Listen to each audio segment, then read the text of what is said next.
صلی اللہ علیہ وسلم نے فرمایا ایک عملی ظلم یہ بھی ہے کہ آپ کسی کو مزدوری پہ رکھتے ہیں اور اس کی اجرت پوری نہیں دیتے، ظلم ہے۔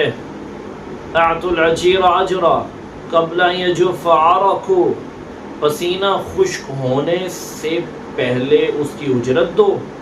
اگر آپ نے طے کیا ہے کہ 30 تاریخ کو آپ کو پے دی جائے گی تو 31 نہیں آنی چاہیے، پہلی تاریخ نہیں آنی چاہیے، ظلم ہے، آپ حقوق سلب کرتے ہیں۔ رسول اللہ صلی اللہ علیہ وآلہ وسلم نے کتنی بڑی بات کہہ دی، فرمایا وَرَجُلٌ بَاعَ حُرًّا فَأَكَلَ ثَمَنَهُ وَرَجُلٌ اسْتَأْجَرَ أَجِيرًا فَاسْتَوْفَى مِنْهُ وَلَمْ يُعْطِ أَجْرًا۔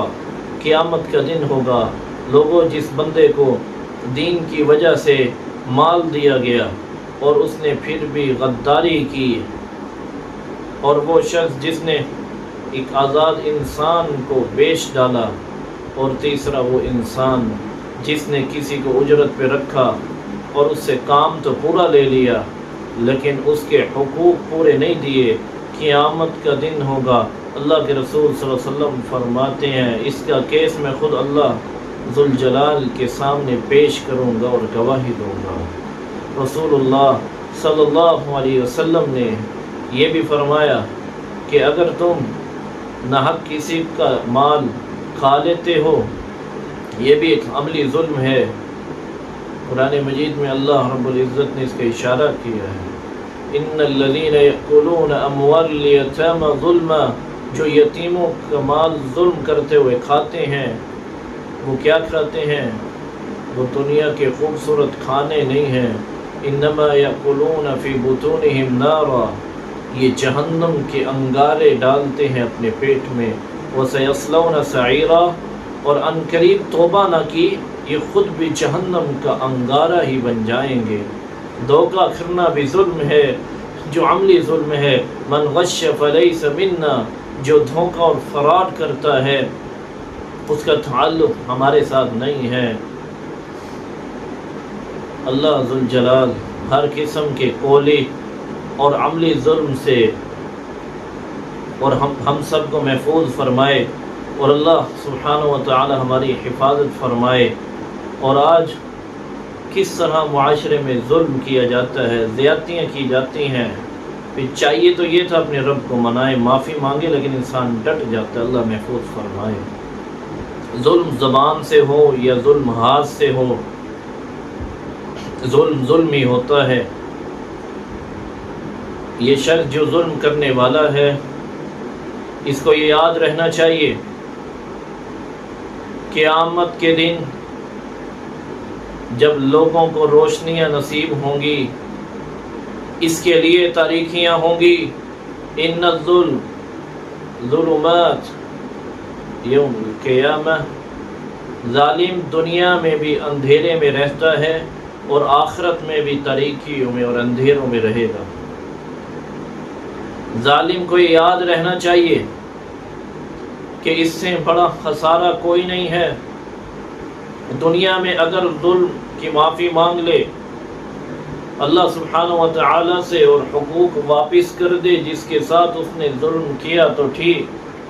وَمِن ثم لا درہم ولا دینار، قیامت کو درم و دینار نہیں ہوگا، اس کے بدلے نیکیاں دی جائیں گی، اور نیکیاں لینے کا نتیجہ کیا نکلے گا؟ رسول اللہ صلی اللہ علیہ وسلم نے سوال کیا، صحیح مسلم کی روایت ہے، اتدرون من المفلس، جانتے مفلس کون ہے؟ صحابہ رضی اللہ عنہ نے جواب دیا، المفلس فینا من لا درہم له ولا متاع، جس کے پاس درم و دینار نہ ہو، کرنسی نہ ہو، دنیا کا ساز و سامان نہ ہو، پیسہ نہ ہو، اس کو مفلس اور نادار اور فقیر کہتے۔ فرمایا آپ صلی اللہ علیہ وسلم نے، نہیں، یہ مفلس نہیں ہے۔ ان المفلس من امتی، ان المفلس من امتی من یأتی یوم القیامت وصلاۃ وصیام، میری امت کا مفلس نادار وہ ہے جو نمازیں تو پڑھتا ہوگا،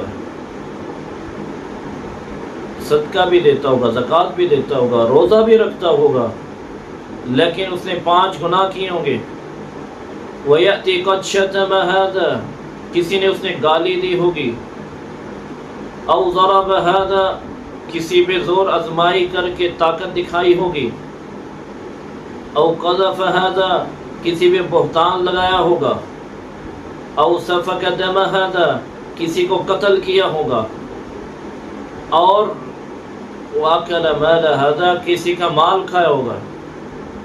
نمازی ہے، روزے دار ہے، صدقہ دینے والا ہے، زکوٰۃ دینے والا ہے، لیکن گالی، بہتان، کسی کو مارنا، قتل کرنا، ناحق کسی کا مال چھیننا، کھانا، یہ 5 گناہ لے کر آیا ہے۔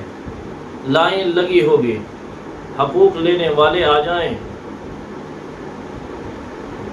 اللہ سبحانہ و تعالیٰ اس کی نیکی ان میں تقسیم کریں گے۔ فَإِنْ فَنِيَتْ حَسَنَاتُهُ قَبْلَ أَنْ يُقْضَى مَا عَلَيْهِ، ابھی حقوق لینے والے باقی ہوں گے، نیکیاں ختم ہو جائیں گی۔ اب کیا کیا جائے؟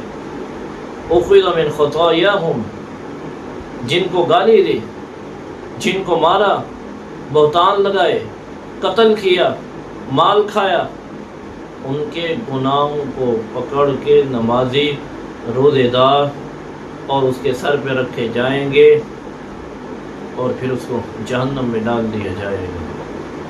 یہ مفلس ہے۔ اللہ سبحانہ و تعالی ہمیں ایسی مفلسی سے محفوظ فرمائے۔ آج وقت ہے کہ ہم ان باتوں کو سمجھیں۔ یہ گناہ ہیں جن کو آج گناہ لوگ سمجھتے نہیں۔